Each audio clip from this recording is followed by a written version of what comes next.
आप में जो शक्तियां हैं जो आपको भी पता नहीं है, वो बाहर आ सकती है। कहीं कहीं लोगों में कई प्रकार की एनर्जीज हैं, एक्स्ट्राऑर्डिनरी एनर्जीज हैं। हमें लगता है कि यार ये तो हीरो है, ये तो सुपर हीरो है, लेकिन वही एनर्जीज आप में भी हैं। उसने वो एनर्जीज बाहर निकाली और आप बाहर नहीं निकाल रहे हो। 1983 का वर्ल्ड कप आप में से किसी ने देखा था? कपिल देव भारत के लिए वर्ल्ड कप लेके आए थे। First time India won a major international tournament. बड़ी खुशी थी पूरे देश में। हम लोग, I was in standard 9th at that time, तो मुझे अभी भी पता है कि हम कितने जोर शोर से ये खुशी मना रहे थे, सब बच्चे, यंगस्टर्स, टीनेजर्स।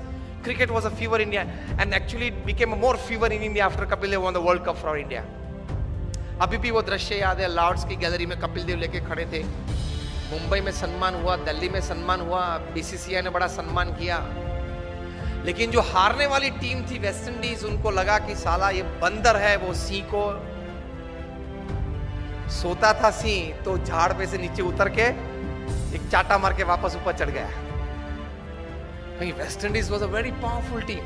1975 की वर्ल्ड कप उन्होंने जीती थी, 1979 की वर्ल्ड कप भी उन्होंने जीती थी और 83 की वर्ल्ड कप फाइनल में भी आ गए थे। और भारत तो उनके लिए मच्छर था, ऐसे ही क्रश कर डालेंगे। उनका एटीट्यूड बन गया था ओवर कॉन्फिडेंस का। और वेस्ट इंडीज की ये पावरफुल टीम, ये लोग बैलेंस करते थे। क्लाइव लॉर्ड जो कैप्टन थे, जिन्होंने 20 साल तक क्रिकेट जगत पे राज किया, ये मानते थे कि कोई ऑलराउंडर की जरूरत ही नहीं है।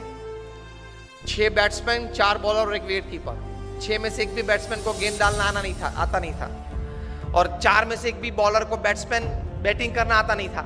Specialise in your department, that was his strategy, his thinking, but with that he ruled the cricket world for 20 years. हम लोग जानते हैं। तो 1983 के वर्ल्ड कप फाइनल में भी आ गए, इंडिया को 183 में ऑल आउट कर दिया। विव रिचर्ड्स ने 13 बॉल में 8 चौके मारे, रॉजर बिन्नी, कपिल देव और शिवलाल यादव को मिला के। In 13 balls he hit 8 to the fence. बहुत पावरफुल बैट्समैन थे विव रिचर्ड्स। तो हम लोग सबको तो लगा कि अब तो पूरा हो गया, यही पूरा कर देगा अभी 5-10 ओवर में। लेकिन एक मिसक्यूट शॉट उन्होंने मारा और कपिल देव जान लगा के दौड़े थे। अगर जिसने देखा होगा, अभी भी मैं जब बात कर रहा हूं तो I can see the video in front of me. वहां से अगर कैच ऊपर आता है तो कैच, बॉल देखते देखते अगर पीछे पड़ना तो पीछे दौड़ता है ना फील्डर गेंद को कैच करने के लिए। कपिल देव को लगा कि मैं पीछे दौड़ूंगा तो शायद पहुंच नहीं पाऊंगा, इसलिए घूम गए। बॉल पीछे से आ रहा था और इस ऐसा दौड़ते, which is very difficult, and that catch made the difference. 139 West Indies got all out, India won the world cup. So West Indies को तो बहुत अपमान लगा कि ये चूहे सब 11 इकट्ठे होके और सी को हरा गए। Immediately the West Indies cricket board contacted BCCI for a full series, 6 test and 6 one day internationals, and they came to India with their all powerful team. उसके पहले तो बी टीम आती थी भारत में, कभी क्लाइव लॉर्ड, विव रिचर्ड्स आए ही नहीं थे उसके पहले खेलने के लिए। ऑलविन कालीचरण और वे सब आते थे खेलने के लिए, बी टीम। क्लाइव लॉयड अपनी पूरी माइट के साथ आ गए और 6 वनडे इंटरनेशनल्स भारत को बहुत बुरी तरह से हराया। कहीं कहीं वनडे इंटरनेशनल्स तो 150 रन से हराया। बहुत क्रिटिसिज्म न्यूज़पेपर्स में आई कि अभी 1.5 महीने पहले जो वर्ल्ड चैंपियंस बने उनकी ये हालत। फिर तो टेस्ट सीरीज चालू हुई। फर्स्ट टेस्ट कानपुर 3.5 दिन में पूरी हो गई। Innings and 250 runs defeat to India. और उसमें मेलकम मार्शल ने 12 विकेट ली, 20 में से 12, उसमें से 8 clean bowled, and not a single person could hit a boundary to Malcolm Marshall. उस वक्त वे बहुत डेंजरस बॉलर थे। Used to bowl, first bowler to cross 90 miles per hour में मेलकम मार्शल थे। और जब वे right arm round the wicket डालते थे तब वो अंपायर के पीछे ही दौड़ते थे। रनअप चालू करते अंपायर के पीछे दौड़, ताकि बैट्समैन को देखना पड़ता था कि कहां तक वो पहुंचा। बॉलर बैट में हाथ करके देखना पड़ता कि वो पहुंचा कहां था। एकदम अंपायर के पीछे से बाहर निकल के मेलकम मार्शल गेंद डालते थे। यूज्ड टू बोल स्लैंटिंग डिलीवरीज। और पीछे डूजोन तो तैयार ही रहता था बड़े ग्लोव्स लेके, caught Dujon ball Marshall, caught Dujon ball Marshall चालू ही रहता था, एक आता था एक जाता था। किसी को भी गलती से भी कट नहीं लगी कि स्लीप के ऊपर से गेंद चली जाए और थर्ड मैन पे एक बाउंड्री मिल जाए, ऐसा भी नहीं हुआ था। Severe criticism in the Indian press, each and every Indian player was heavily criticised कि अब तो जो वेस्ट इंडीज बोलती थी वो बात सही है कि भारत ने बाय फ्लूक ये वर्ल्ड कप जीता, नसीब के आधार से जीता, प्रयत्न से, पुरुषार्थ से, टैलेंट से ये वर्ल्ड कप नहीं जीता है, वो बात तैयार हो गई।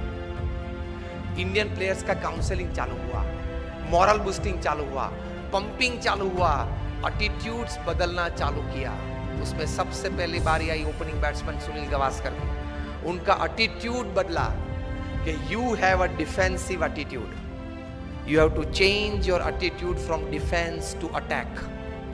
If Malcolm Marshall is a great bowler, you are a great batsman. If he can bowl so well, you can bat so well. Gavaskar का attitude change किया because you start the Indian innings, you are the opening bat. आप जिस प्रकार से खेलेंगे उस प्रकार से पूरी टीम खेलेगी, नतीजा पहले से चालू हो जाएगा। And Gavaskar said what? He was counseled, change your attitude from defense to attack. Gavaskar defensive batsman थे, वे टेस्ट बैट्समैन थे, वनडे इंटरनेशनल के नहीं थे। सचिन तेंदुलकर टेस्ट और इंटरनेशनल दोनों के थे, 2020 के नहीं थे। क्रिस गेल है वो 2020 और इंटरनेशनल के है, टेस्ट के नहीं है, अलग अलग रहता है। सुनील गावस्कर को बताया गया कि change your attitude, you will get success. और आप जो बैट डिफेंस करते हो वो जरा stroke, create a stroke on every ball. Marshall is a master bowler, you are a master batsman, the little master उनके लिए पहले नाम था। The moment Gavaskar changed his attitude, his batting changed, results changed, overall outcome changed.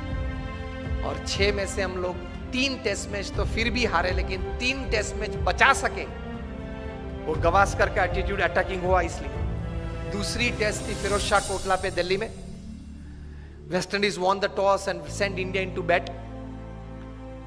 और सब bookies ने तो ये सोच रखा था कि 7 या 8 विकेट गिर जाएगी लंच के पहले 150 में। गावस्कर का एटीट्यूड बदल दिया था, उन्होंने भी बदला था, क्या? From defence to attack. Gavaskar attacked Marshall from day 1, from ball 1, और पहले ही ओवर में गावस्कर ने 4 चौके मारे। मार्शल अपनी वेस्ट पे हाथ लगा के पिच के बीच खड़े रहे और गावस्कर के सामने देख रहे। Years later, Marshall would write in his autobiography that from Firoz Shah Kotla's innings, I could see a change in Gavaskar's attitude, and that change in attitude brought out the attacking nature in his batting, and that changed the overall result outcome of the series. और गावस्कर ने lunch के पहले century बनाई, 107 not out. और final 6th test में चेन्नई पे चेपॉक पे 236 not out in the 4th innings of the test to save test for India. 2 दिन खेले 236 बनाने के लिए, लेकिन बचा दी टेस्ट। वो लिखते हैं इस पुस्तक में कि भारत में से अगर ताजमहल चोर के ले जाना है ना तो लेकर सकते, लेकिन गावस्कर का जो स्ट्रेट बैट डिफेंस है उसको तोड़ना बहुत डिफिकल्ट है। तो एटीट्यूड ये रहना चाहिए। अगर एटीट्यूड सही नहीं रहा तो कितनी भी अच्छी व्यवस्था हो, कितना भी अच्छा मार्गदर्शन हो, फिर भी आप रिजल्ट प्रोड्यूस नहीं कर पाओगे। दुनिया भर के ट्रांसपोर्ट मिनिस्टर्स की एक मीटिंग थी लंदन में, ट्रैफिक रूल्स एंड रेगुलेशंस की चर्चा करनी थी, इंटरनेशनल स्टैंडर्डाइजेशन कुछ रूल्स एंड रेगुलेशंस का करना था। इसमें इटाली के ट्रांसपोर्ट मिनिस्टर को कुछ बात करनी थी। बात करने के लिए खड़े हुए बोले कि सी ट्रैफिक लाइट्स हमने सब शहर में रखी है, लेकिन कोई शहर में अच्छी व्यवस्था है, कोई शहर में अच्छी व्यवस्था नहीं हो पा रही है। सबने पूछा क्यों?